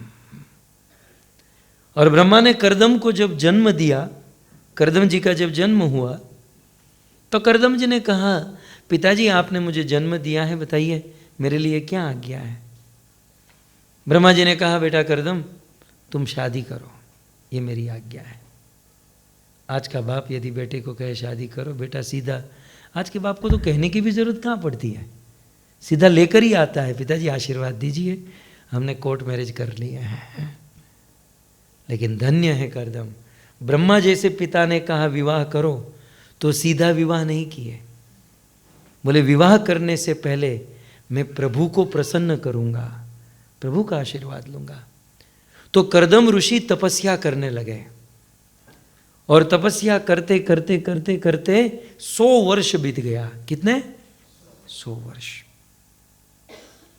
और अपना शरीर पूरा गल गया, खाली हो गया शरीर, ऐसी तपस्या। और भगवान विष्णु कर्दम ऋषि की तपस्या को देखकर प्रसन्न हुए और कर्दम ऋषि के सामने प्रकट हो गए। और उनकी तपस्या को देखकर भगवान विष्णु को बड़ी दया आ गई, भगवान के हृदय में बड़ा करुणा आ गई। और उस करुणा के कारण भगवान विष्णु की आंखों से आंसू निकल आए। हम लोग कहते ना, अरे तूने तो रुला दिया यार, इतनी तपस्या रुला दिया तूने, तो भगवान को रुला दिया। और भगवान की आंखों से आंसू की एक बूंद गिरी, भगवान के आंखों के आंसू की एक बूंद जो गिरी, उससे एक बहुत बड़ा सरोवर बन गया। और सरोवर का नाम हुआ बिंदु सरोवर, जो आज भी है। भगवान के आंखों के आंसू से के बिंदु से बना। और भगवान ने कहा कि बस कर्दम, बस अब बहुत हुआ, तुम तुम्हारी तपस्या बंद करो, मैं तुम पर दिव्य दृष्टि करता हूँ, तुम्हारा शरीर स्वस्थ हो जाए। तो शरीर स्वस्थ हो गया। भगवान ने कहा कर्दम तुझे जो चाहिए मांग लो, आपको जो चाहिए मांग लो। कर्दम जी ने कहा कि प्रभु मुझे ज़्यादा कुछ नहीं चाहिए। आप विचार करो, भगवान प्रकट होकर कहते हैं कि जो चाहिए मांग लो, और हमारे सामने भगवान प्रकट नहीं है, मूर्ति के रूप में है, लेकिन फिर भी हम लोग कितना मांगते हैं, कितना मांगते हैं। ओम जय जगदीश रे, सुख संपत्ति करा घर आवे, कष्ट मिटे तन का। मतलब फोकट, हम कुछ न करें, घर बैठे सुख संपत्ति आती रहे। हम डॉक्टरों के पास न जाए और कष्ट मिटे तन का, हमारे शरीर का सारा रोग दूर हो जाए। हम रात दिन प्रभु से भीख मांगते रहते हैं, और उसमें प्रभु यदि कर्दम ऋषि की तरह साक्षात प्रकट हो जाए तो हम तो इतना मांगेंगे, इतना मांगेंगे। मैं कभी कभी कहता हूँ वो बिल का जो रोल होता है ना पूरा, वो रोल खाली हो जाएगा, इतनी डिमांड हम करेंगे भगवान के साथ। धन्य है कर्दम, प्रभु मुझे आपसे कुछ नहीं चाहिए। कर्दम ऋषि ने भगवान से क्या कहा? मुझे आपसे कुछ नहीं चाहिए, मेरे पिता की इच्छा है कि मैं शादी करूं, तो बस विवाह के लिए मुझे कोई योग्य पात्र मिल जाए, कोई अच्छी लड़की मुझे मिल जाए, ऐसा आशीर्वाद दे दीजिए। भगवान ने कहा कर्दम तू आवाज कर, तुझे कैसी लड़की चाहिए। अब हमारी तरह कोई लड़का होता तो क्या कहता? कमर 0 फिगर होनी चाहिए, बिल्कुल कमर पतली। कभी कभी मैं समुद्र बीच पर जाता हूँ ना, तो लड़के लड़की हाथ पकड़ कर चलते हैं, और कभी कभी मैं पीछे पीछे माला लेकर, माला करते ना, वो आगे आगे हाथ पकड़ कर चलते हैं। मैं सोचता हूँ ये लोग हाथ पकड़ के क्यों चलते होंगे? आप भी पकड़ के चलते हैं तो आप बताइएगा, ये लड़के लड़की हाथ पकड़ कर क्यों चलते हैं? फिर मुझे पता चला वो 0 फिगर वाली है, समुद्र की हवा आए तो उड़ न जाए इसके लिए पकड़ के रखता है। ये इतने ही, ये कहीं उड़ न जाए, पकड़ के रखो, इसलिए बेचारे हाथ पकड़ कर रखते हैं। या फिर इसलिए कि ये भाग न जाए, इसलिए हाथ पकड़ कर चलते हैं। बाकी अन्यथा मुझे ऐसा कोई विशेष कारण नहीं लगता है। बच्चों के हाथ पकड़ते हैं ताकि खो न जाए, अब इतने बड़े लोग कहाँ खोएंगे हैं? तो खैर, तो कर्दम और देवहूति, ये कर्दम जी ने भगवान को कहा कि प्रभु ज़्यादा नहीं, पिताजी कहते हैं कि अच्छी विवाह करो तो कोई अच्छी लड़की। बोले तो आवाज़ कर, कैसी लड़की चाहिए? बोले रूप रंग का तो कोई मुझे इतना ये नहीं है, जो भी भाग्य में कर्म में, लेकिन गुणवान होनी चाहिए। जैसे वो देवहूति ने कहा था ना, यहाँ पर भी ऐसा है। और गुणों में भी यदि डिवोटी हो, मैं भी डिवोटी हूँ, और यदि कोई डिवोटी मिल जाए तो हम दोनों के विचार एक हैं, हम दोनों के लक्ष्य एक हैं, तो जीवन बहुत अच्छे से चलेगा। भगवान ने कहा कर्दम तूने मुझे प्रसन्न किया है, और तुझे जैसी लड़की चाहिए वैसी डिवोटी लड़की मिलेगी, तुझे कुछ करने की जरूरत नहीं है। आज से ठीक 3 दिन के बाद न केवल भारत, न केवल ये ब्रह्मांड, धरती, पूरे ब्रह्मांड का चक्रवर्ती सम्राट महाराज मनु अपनी बेटी देवहूति को लेकर तुम्हारे पास आएगा और उनका हाथ तुम्हारे हाथों में सौंप देगा। भगवान चले गए और जैसे भगवान ने कहा था वैसे 3 दिन के बाद मनु और शत्रुपा 3 दिन के बाद मनु और शत्रुपा अपने सोने के दिव्य रथ पर सवार होकर, सोने के रथ पर बैठकर करदम जी की कुटिया के पास लेकर आए। बिंदु सरोवर के तट पर उस कुटिया में आए। मनु महाराज अपने रथ से के नीचे उतरे और करदम जी को कहे कि मैं मनु, बोले मैं तो जानता हूँ आपको, खड़े हो गए। बोले मैं मेरी बेटी का हाथ आपके हाथ में सौंपने आया हूँ। करदम ऋषि मनु महाराज को कहते हैं कि महाराज आप ठहरे ब्रह्मांड के राजा और मैं ठहरा झोंपड़ी में रहने वाला फक्कड़ बाबा। आपकी बेटी राजकन्या, मतलब आपकी बेटी राज परिवार में पली बड़ी हुई है और वो आपकी बेटी मेरे साथ इस झोंपड़ी में रह पाएगी? मैं तो कहता हूँ ये ठीक नहीं है। देखो कितना ईमानदार लड़का है। और आज का लड़का होता तो सैलरी होती 1 लाख, वो कहता 2 लाख सैलरी है मेरी। आज के लड़के जब शादी ब्याह में बहुत झूठ बोला जाता है, लेकिन ईमानदारी देखिए इस लड़के की। वो कहता है मेरे पास कुछ है नहीं, ये झोंपड़ी है और आपकी बेटी राज परिवार में महलों में रहती है, क्या झोंपड़ी में रह पाएगी? मनु महाराज ने कहा कि हमने तो हमारी बेटी को पूछ रखा है, लेकिन फिर भी तुम्हें कुछ संशय है तो मैं बाहर जाता हूँ, मेरी बेटी को भेजता हूँ, तुम ही अपनी मेरी बेटी को पूछ लो, कंफर्म कर लो। सो मनु महाराज बाहर आए और अपनी बेटी देवहूति को करदम ऋषि के पास कुटिया में भेजा। अब देवहूति जैसे ही कुटिया में प्रवेश की तो करदम ने परीक्षा ली। देखो होने वाले जीवन साथी की परीक्षा लेनी चाहिए। कैसी परीक्षा ली? करदम जी एक आसन पर बैठे थे, स्वयं आसन पर बैठे थे और वैसा ही आसन देवहूति को दिया और कहा कि आसन ग्रहण कीजिए। ये परीक्षा थी। लेकिन देवहूति भी तो ज्ञानी थी ना। देवहूति सोचती है कि ये मेरे होने वाले पति हैं और आर्यवर्ष की नारी वेदों की संस्कृति के अनुसार पति की बराबरी में नहीं बैठना चाहिए, पति से 1 कदम नीचे रहना चाहिए। ये आर्यवर्ष की नारी की मर्यादा है। जैसे धृतराष्ट्र की आंखें नहीं थी और उनका विवाह पितामह भीष्म ने गंधार नरेश गांधारी के साथ तय किया और जब गांधारी को पता चला कि मेरा होने वाला पति अंधा है तो उन्होंने आंखों पर पट्टी बांध ली कि मैं मेरे पति से 1 कदम पीछे रहूंगी। है? जैसे राम जी को वनवास मिला, वनवास में जा रहे थे, तापस वेश विशेष उदासी, तपस्वियों का वेश धारण करके, तो सीता जी भी वनवासियों का वेश धारण करके चल पड़ी। वनवास राम को मिला था, सीता को नहीं मिला था। लेकिन सीता जी ने क्या सोचा, मेरे पति वनवासी हैं तो मैं राजरानी कैसे रह सकती हूं?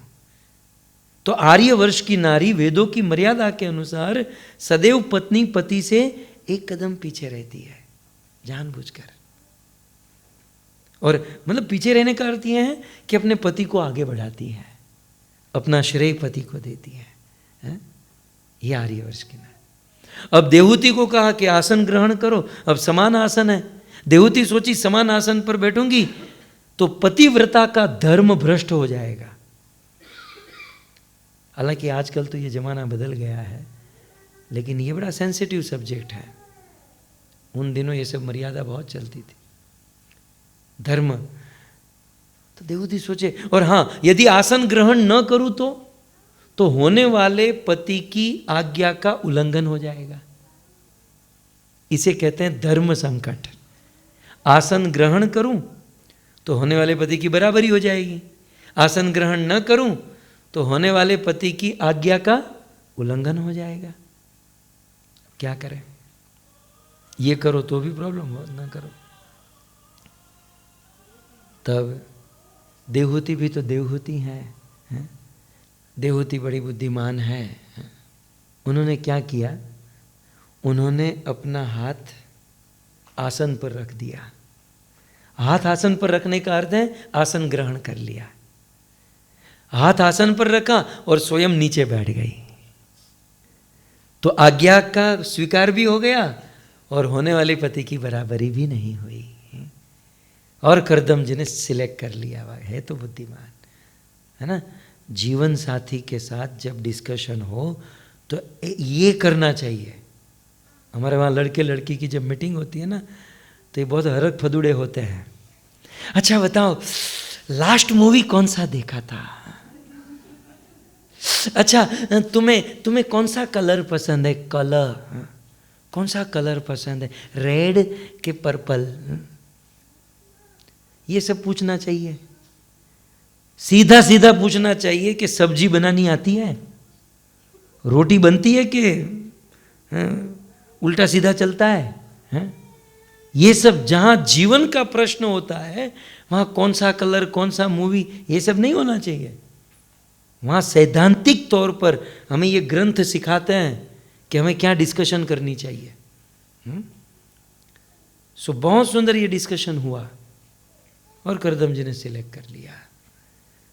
और फिर फाइनली करदम जी ने अपनी स्थिति बता दी कि मैं तो इस झोंपड़ी में रहता हूँ, मेरा कोई बैंक बैलेंस नहीं है, क्या तुम मेरे साथ रह पाओगी?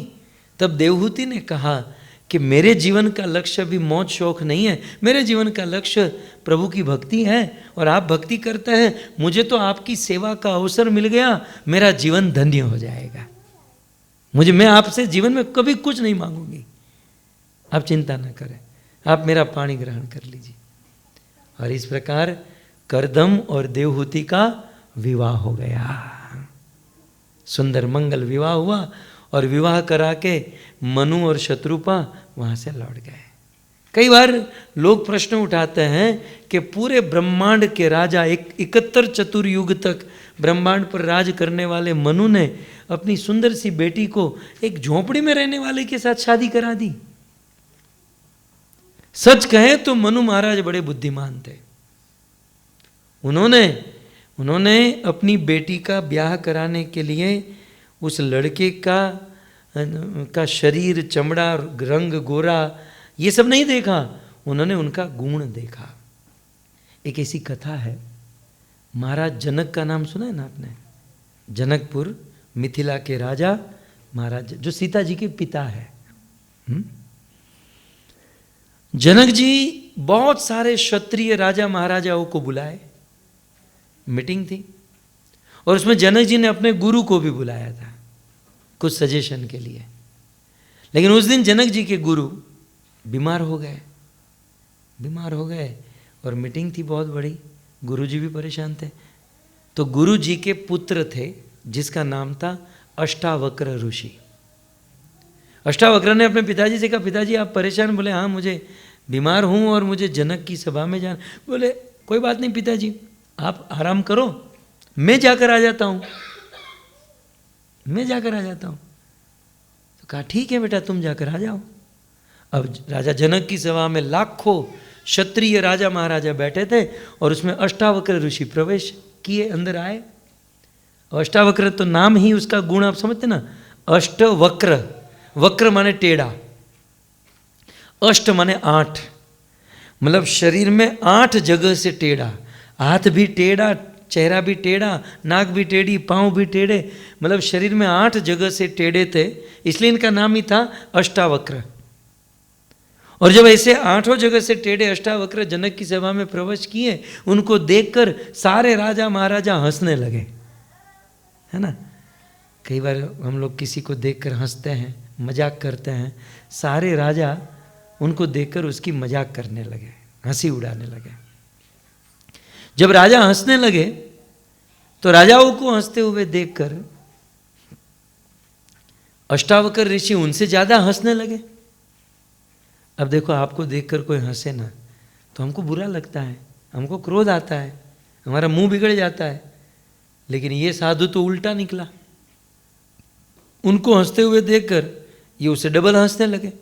जब अष्टावक्र ऋषि हंसने लगे तो सभी राजाओं मौन हो गए और मौन होकर कहने लगे कि महाराज हम तो आपके ये रूप को, कुरूप को देखकर हंस रहे हैं, लेकिन आप किसको देखकर हंस रहे हैं? तब हमारे देश के उस साधु ने बहुत बड़ी बात कर दी, और ऐसी बात कर दी ना, जनक उनके चरणों में गिर गए और जनक जी ने अष्टावक्र को गुरु बना लिया। और अष्टावक्र ने जो ज्ञान दिया उसका नाम पड़ गया अष्टावक्र गीता। आपने सुना होगा। क्या कहा अष्टावक्र ने? राजाओं ने कहा कि हम तो आपके कुरूप को देखकर हंस रहे हैं, आप किसको देखकर हंस रहे हैं? तो अष्टावक्र ऋषि ने इतना ही कहा कि मैंने तो सुना था जनक की सभा में क्षत्रिय आए हैं, मैंने सुना था जनक की सभा में क्षत्रिय राजा महाराजा आए हैं, लेकिन यहाँ आकर पता चला कि यहाँ क्षत्रिय कोई नहीं, यहाँ सब लोग चमार हैं, सब लोग मोची हैं। चतुर्थ वर्ण के सब चमार और मोची यहाँ पर बैठे हैं। क्यों? क्योंकि आप लोग मेरे चमड़े को देख रहे हो, लेकिन इस चमड़े के भीतर आत्मा और परमात्मा को नहीं देख रहे हो। सो आप मेरे अंदर के गुण को, आत्मा परमात्मा को नहीं देख पा रहे हैं। सो इसलिए आप क्षत्रिय नहीं, आप चमार हो, यह सोचकर। तो बात यह है कि हमें शरीर पर इतना ध्यान न देकर किसी के गुणों को देखना चाहिए, उनके अंदर रहे हुए आत्मा परमात्मा को देखना चाहिए और डिसीजन लेना चाहिए, जो मनु महाराज ने किया। कर्दम और देवहूति का विवाह हो गया। विवाह की बात तो आप जानते ना, क्या क्या हनीमून और क्या क्या होता है, लेकिन यहाँ ऐसा कुछ नहीं हुआ। यहाँ तो ये साधु की शादी हुई ना, शादी के दूसरे दिन समाधि में चले गए। कर्दम ऋषि शादी के दूसरे दिन समाधि में चले गए, और ये देवहूति सोची ये तो भाव समाधि में 1 दिन 2 दिन 3 दिन, आप विश्वास नहीं करोगे, भागवत जी में लिखा है 60 साल बीत गए। शादी हुई और शादी के बाद समाधि में बैठे तो बैठे, 60 साल बीत गए। लेकिन 60 साल में ये देवहूति कोई कंप्लेंट नहीं, कुछ नहीं, फिर भी अपने पति की सेवा करती रही। और 60 साल के बाद कर्दम की समाधि खुली और सामने देवहूति खड़ी थी। कहा, माता जी आप कौन हो? मतलब ये तो भूल ही गए थे कि मेरी शादी हो रखी है, मेरी शादी हो रखी है, ये तो भूल ही गए थे। बोले बहन जी आप कौन? बोले बहन जी मत बोलो। क्यों? मैं आपकी पत्नी हूँ, याद करो मेरे पिताजी आए थे पानी करने। अरे रे रे रे, कर्दम जी ने कहा मैं तो भूल ही गया कि मेरा विवाह हुआ था, और अरे देवी मुझे तो आपको सुख देना चाहिए, आपको मुझे प्रसन्न करना चाहिए, और उसके बदले मैंने आपको कोई सुख नहीं दिया। कर्दम जी बहुत अफसोस करने लगे, मैंने पति का धर्म नहीं निभाया, देवी मुझे माफ़ कर देना। लेकिन जो मैंने आज तक जो गलती मैंने की, लेकिन अब मैं वो गलती सुधारना चाहता हूँ। मैं तुम्हें सुख सौभाग्य देना चाहता हूँ। शादी के बाद लोग हनीमून में जाते हैं ना, मैं तुम्हें हनीमून में लेकर जाना चाहता हूँ। देवहूति ने कहा आप छोड़ो ना। नहीं नहीं, और तुम मेरी इतनी सेवा कर रही हो, अरे तुमने अपने खाने पीने पर, भोजन पर ध्यान नहीं दिया, कितनी दुबली पतली सूख गई हो। राजा की बेटी होकर तुम दासी नौकरानी जैसी लग रही हो। लेकिन अब चिंता मत करो, तुम एक काम करो, सामने बिंदु सरोवर है ना, उस बिंदु सरोवर में जाओ, स्नान करो। देवहूति ने कहा वो तो मैं रोज करती हूँ, तुमको क्या लगता है मैं स्नान नहीं करती? जुम्मे से जुम्मा मैं रोज स्नान। कर्दम जी ने कहा रोज का स्नान अलग, आज का स्नान अलग। क्यों? आज क्या होगा? कर्दम जी ने अपने भक्ति के बल पर उस बिंदु सरोवर में सैकड़ों दासियों को प्रकट किया। ये फोटो यहाँ पर है, ये जाओ स्नान करने जाओ। तब देवहूति स्नान करने गई और उसमें सैकड़ों दासियां प्रकट हुई। उन दासियों ने देवहूति को अमृत पिलाया, उससे उनका शरीर में ऊर्जा आ गई, और फिर उनको सुंदर साड़ी, मेकअप, ये वो सब कुछ, ये जो माताएं करती हैं ना आजकल, और देवहूति बहुत सुंदर बनकर बाहर आई। कर्दम ने कहा देवी मैं तुम्हें कहीं घूमने ले जाना चाहता हूँ। कहाँ जाएंगे? बोले कहाँ, जहाँ लेकर जाओ। Niagara fall. बोले वहाँ तो कीड़े मकोड़े जाते हैं, कोई बड़ा स्थान बताओ। स्विट्जरलैंड? वहाँ नहीं, मैं तुम्हें स्वर्ग में लेकर जाऊँगा। ये मैं मजाक नहीं कर रहा हूँ, ये सही कथा सुना रहा हूँ, फोटो के साथ यहाँ सब कुछ वर्णन है। मैं तुम्हें स्वर्ग में। कर्दम जी ने एक बहुत बड़ा विमान, अपने भक्ति के बल से बहुत बड़ा विमान प्रकट किया, और उस बहुत बड़े विमान में 200 दासियां, और क्या सरोवर, क्या उद्यान, क्या क्या फैसिलिटी, और उसमें देवहूति को बिठाया। विमान टेक ऑफ हुआ और स्वर्ग में पहुंचा, जहाँ इंद्र चंद्र देवता लोग नहीं जा सकते, ऐसे जगह पर करदम ऋषि अपनी पत्नी को लेकर गए और आनंद आनंद करा दिया। अब आप कहोगे ये कथा मैं आपको क्यों सुना रहा हूं? ये कथा कौन सुना रहा है बताए? ये कथा कौन सुना रहा है बताए? सुखदेव गोस्वामी परीक्षित को सुना रहा है। और सिचुएशन क्या है जानते हैं? परीक्षित 7 दिन में मरने वाला है, उसमें 4 दिन बीत गए, बंदा 3 दिन में कंफर्म मरने वाला है, उसको क्या सुनाया जा रहा है? हनीमून की कथा। मैं गलत प्रशांत गलत हूं मैं? वो मारे गुजराती में बहुत सारू पड़े, बोलो बेचारो मरू मरू થઈ રહ્યો છે, ये गया आज गया कि कल गया, ऐसा हो रहा है। और उसको क्या, पति पत्नी दोनों विमान में बैठे और विमान टेक ऑफ हुआ और हनीमून कर रहे हैं, गाना गा रहे हैं, शायरी बोल रहे हैं, ये सुना रहे हैं, ये लिखा है इसमें फोटो के साथ। इसका अर्थ मैं आपको बताना चाहता हूं कि गृहस्थ जीवन बहुत इंपॉर्टेंट है और गृहस्थ जीवन में अपनी पत्नी को प्रसन्न रखना बहुत जरूरी है। आप समझ रहे हैं? प्रभु, कई बार हम लोगों को बहुत लोग ब्लेम करते हैं, हम लोगों को बहुत ब्लेम करते हैं, ओह देखो ये धोती कुर्ते वाले अपनी पत्नी के साथ। अभी मैं क्रूज में गया था, बच्चों का वेकेशन था ना, ओ ये कथा करने वाले धोती कुर्ते वाले क्रूज में गए थे। ले हमारे क्रूज में नहीं जाओ ना।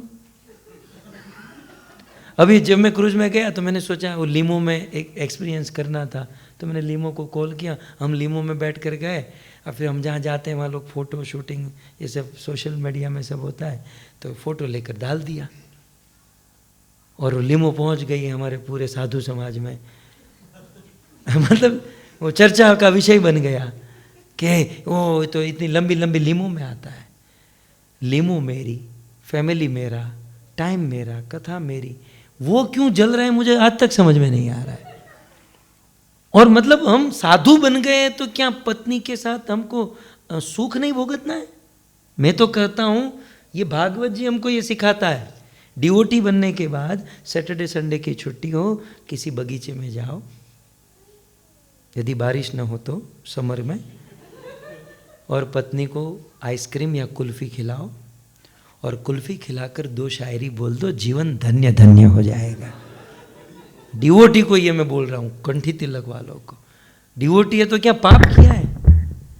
और पत्नी को 2 शायरी बोलने से क्या हम लोग को पाप लगेगा, नरक में जाएंगे? पत्नी का केस कैसे संभाला जाता है कृष्ण से ज्यादा कौन जानता है? दिन में 50 बार राधा रानी को मनाते हैं, तो गृहस्थ को ये सब करना चाहिए। आप समझ रहे हैं? समझ रहे हैं? भागवत में ये प्रसंग है। भजन भक्ति करने का अर्थ ये नहीं है कि सब कुछ त्याग दो।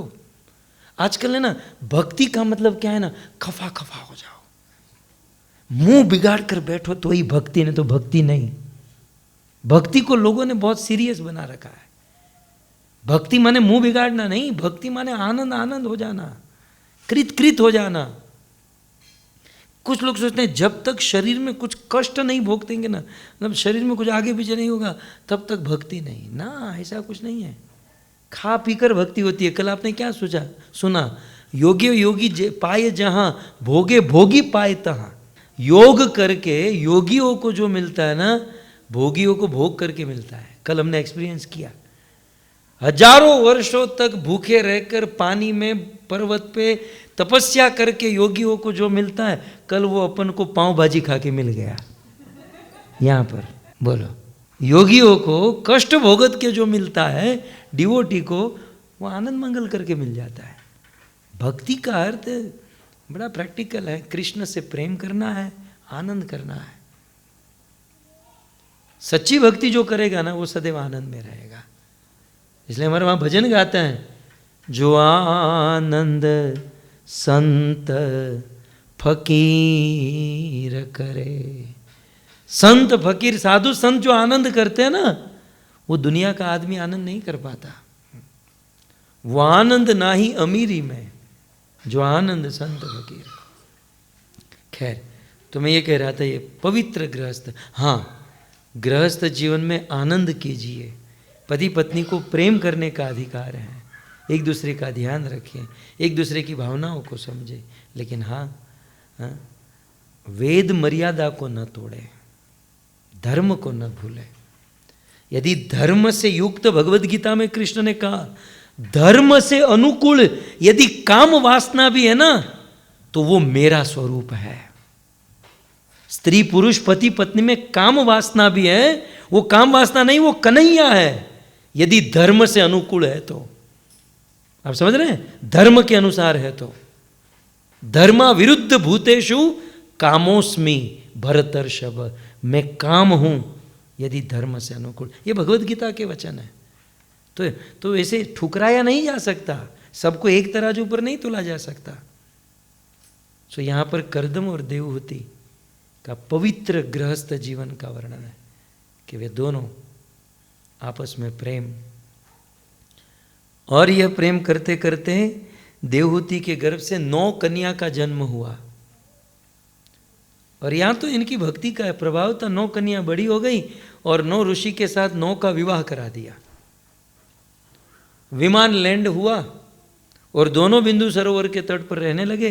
कर्दम भी भक्ति करते, देवहूति भी भक्ति करती, और दोनों की भक्ति को देखकर अब मूल बात आ रही है, समझने वाली बात। ये दोनों की भक्ति, पति भी भजन भक्ति कर रहा है, पत्नी भी भजन भक्ति कर रही है, और दोनों की भक्ति को देखकर भगवान सोच में पड़ गए कि यार इतनी अच्छी गृहस्थी है ना, मुझे इसका बेटा बनना है, मुझे इसका बेटा बनना है। ये दोनों ने भगवान को कभी नहीं कहा कि हमको भगवान को बेटा बनाना है। आप समझ रहे हैं? कर्दम और देवहूति ने कभी न इच्छा की, न भगवान से कभी मांगा कि प्रभु आप हमारे बेटे बन जाइए। भगवान की सामने से इच्छा हो रही है कि मैं इसका बेटा बनूं। आप विचार तो करो, अन्य अवतारों में ब्रह्मा जी बुलाते हैं प्रभु आप आइए, दशरथ कौशल्या बुलाते हैं, देव की वसुदेव बुलाते हैं प्रभु आइए, प्रभु आइए। ये केस ऐसा नहीं है। यहां कर्दम और देवहूति बुला नहीं रहे हैं, ये तो भजन में मस्त है। पति भजन कर रहा है, पति पत्नी से प्रेम कर रहा है, और पत्नी पति को आदर दे रही है। दोनों आपस में सुंदर सुगंधित गृहस्थी चल रही है। और ऐसी गृहस्थी में भगवान पुत्र बनना चाहते हैं कि मैं बेटा बनूं। और ऐसा हुआ कि बुलाया नहीं गया, हमारे वहां कहते हैं बिन बुलाए मेहमान, बुलाया नहीं गया, बिना बुलाए बिना पुकारे कर्दम और देवहूति के पवित्र गृहस्थ जीवन को देखकर स्वयं भगवान विष्णु उनके पुत्र बनकर प्रकट हो गए, और भगवान का अवतार हुआ, और उसका नाम हुआ कपिल अवतार। श्री कपिल देव भगवान की कपिल अवतार। कई बार कुछ लोग कहते हैं ना, खास करके अमेरिका कनाडा ऐसे देशों में, कि आपके भगवान के अवतार सब भारत में ही क्यों होते हैं? कृष्ण भारत में ही अवतार क्यों लेते हैं? एक तो कनाडा में ले लेते हैं, एक तो अमेरिका में यूके में ले लेते हैं। तब इसका उत्तर यह है कि भगवान को अवतार लेने के लिए अच्छे माता पिता चाहिए, राइट? यहाँ आज शादी होती है, 2-3 साल में डिवोर्स हो जाता है, भगवान सोचते हैं कि जाऊं जाऊं, तब तक तो डिवोर्स लेकर बैठे होते हैं। ऐसों के घर पे भगवान नहीं आते। या फिर चलो डिवोर्स नहीं है, लेकिन पति पत्नी रोज सुबह उठकर झगड़ा करते हैं, तो क्या भगवान उसके घर पर उनका झगड़ा सुनने आएंगे? वो कलेश क्लेश और क्रोध सुनने आएंगे भगवान? नहीं, भगवान तो वहां आएंगे जहां पति पत्नी में प्रेम है। सो कर्दम और देवहूति में प्रेम था, और भगवान पुत्र बनकर आए, और पुत्र बनकर आए। फिर कथा तो बहुत लंबी है, थोड़ा सा सार सुना दूं आपको कि जब भगवान कपिल देव बड़े हुए तो कर्दम ऋषि संन्यास लेकर चले गए, और फिर एक दिन ये दृश्य आया, बहुत सुंदर दृश्य है। ये भगवान कपिल देव ऊपर बैठे हैं, राइट, और देवहूति माता नीचे बैठी हैं, और माँ देवहूति भगवान कपिल देव को जिज्ञासा करती हैं कि हे प्रभु, मेरे जीवन में दुख है, तो मैं दुखों से मुक्त होना चाहती हूँ, मैं सुखी होना चाहती हूँ, मुझे मार्ग बताइए। तो भगवान कपिल देव कहते हैं सबसे पहले ये समझो दुख का कारण क्या है।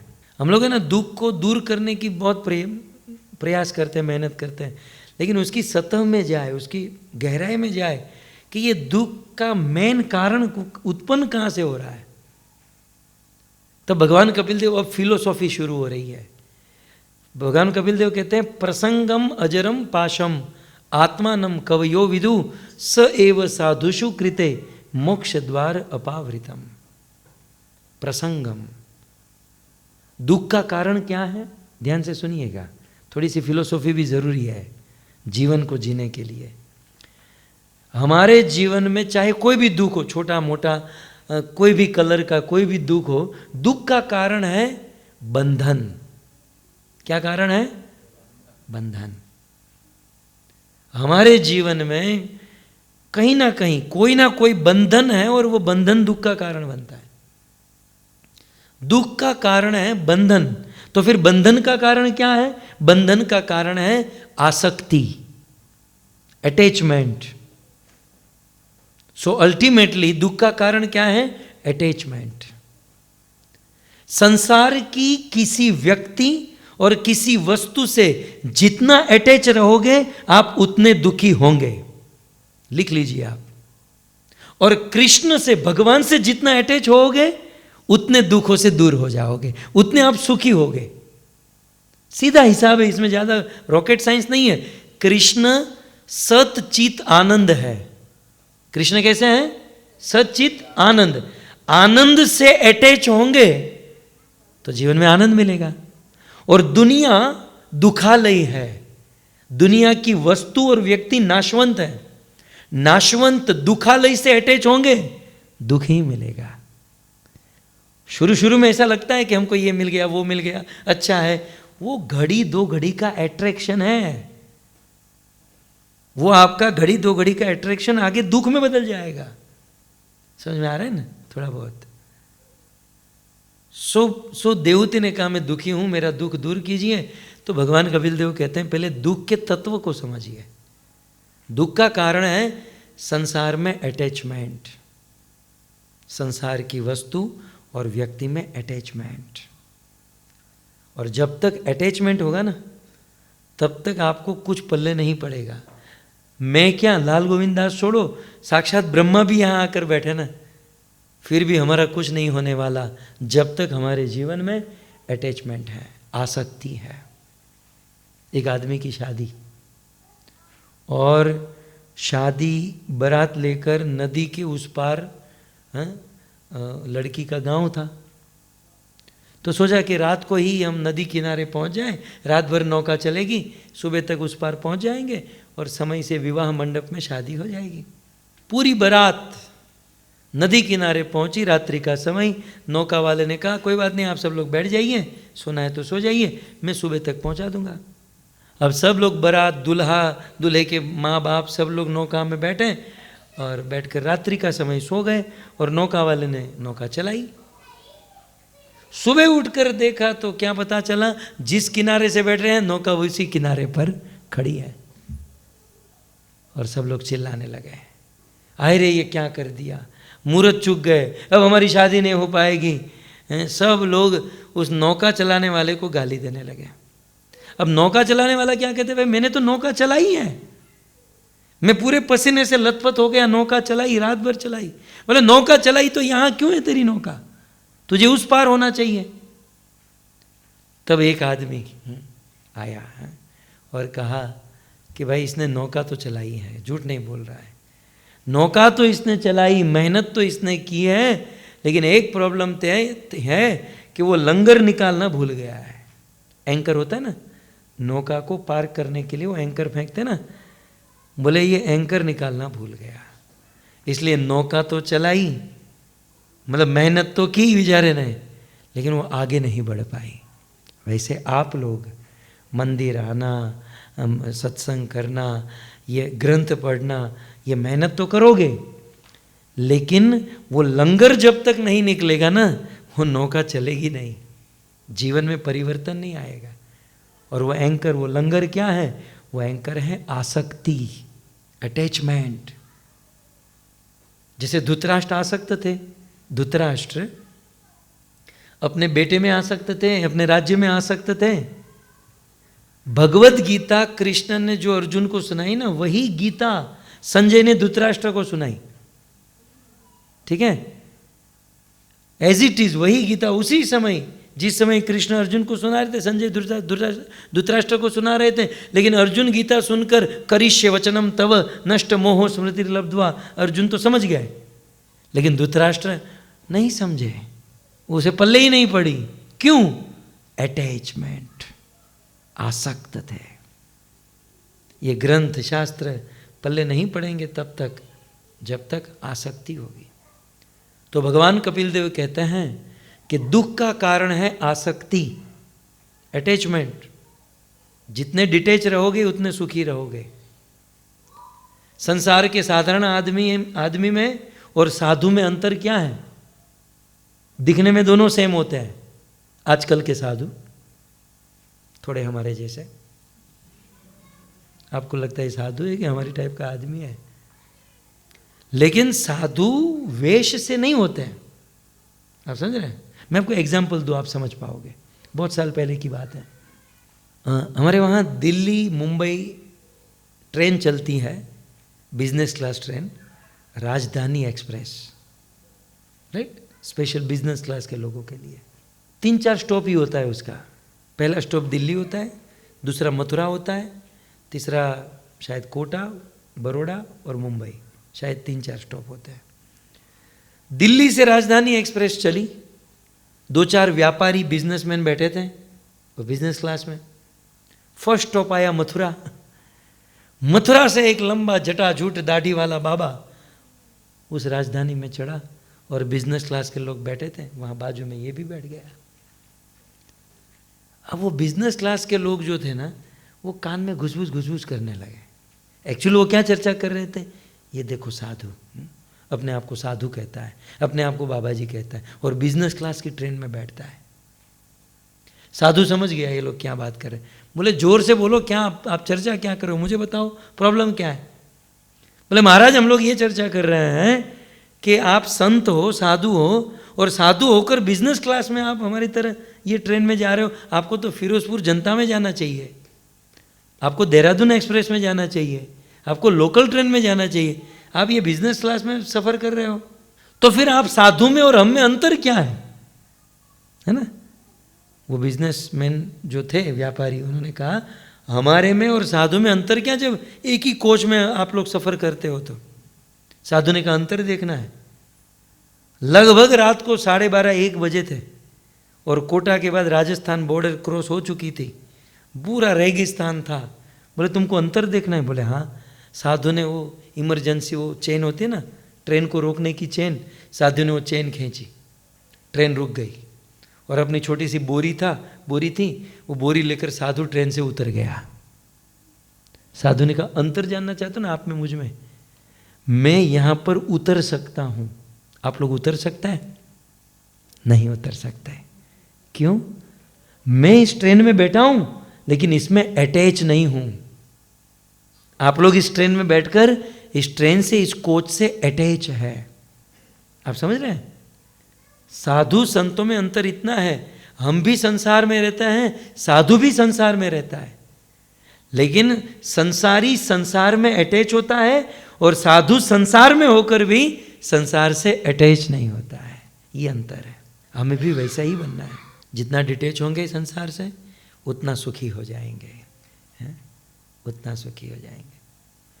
तब माँ देवहूति ने बहुत सुंदर प्रश्न पूछा कि आसक्ति, अटैचमेंट ही दुख का कारण है, तो बताइए आसक्ति से मुक्त होने के लिए क्या करें? अच्छा प्रश्न है ना। आसक्ति, अटैचमेंट दुख का कारण है, तो अटैचमेंट को कैसे खत्म किया जाए, कैसे निकाला जाए? तो भगवान कपिल देव ने कहा कनाडा थंडर बे चले जाओ और वहाँ हमारे प्रशांत जानी की अपॉइंटमेंट लो, और फिर वो ऑपरेशन करेंगे, और ऑपरेशन करके जैसे स्टोन निकालते हैं ना, वैसे वो आसक्ति निकाल देंगे। बताइए ये पॉसिबल है? आसक्ति कोई ऐसा स्थूल प्रोडक्ट है क्या ऑपरेशन से निकल जाएगा? नहीं। आसक्ति कैसे निकलेगी? बोले आसक्ति कभी निकलेगी नहीं, वो जब से हम लोग हैं तब से हैं और रहेगी। आसक्ति को निकालने का प्रयास करोगे वो निकलेगी नहीं। तो भगवान कपिल देव क्या कहते हैं?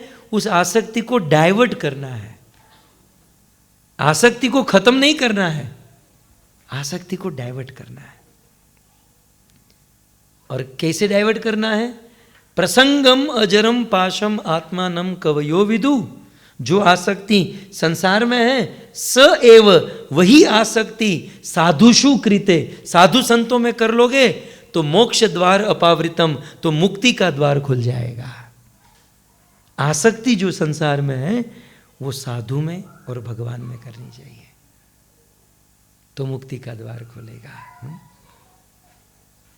सो आसक्ति भगवान में करे, साधु संतों में करे। जब भगवान कपिल देव ने कहा कि साधु संतों में आसक्ति करें, तो साधु किसे कहते हैं? साधु का वेश पहन लेने से कोई साधु बनता है? बोले नहीं। साधु गुणों से होता है। जिसके अंदर साधु के गुण हैं वह साधु है। साधु के गुण कौन से हैं? तितिक्षवा, कारुणिका, सुहद सर्वदेहिनाम, अजात शत्रु व शांत, साधव साधुभूषणा। तितिक्षवा जिसमें सहनशीलता है, जो सहन करता है वो साधु।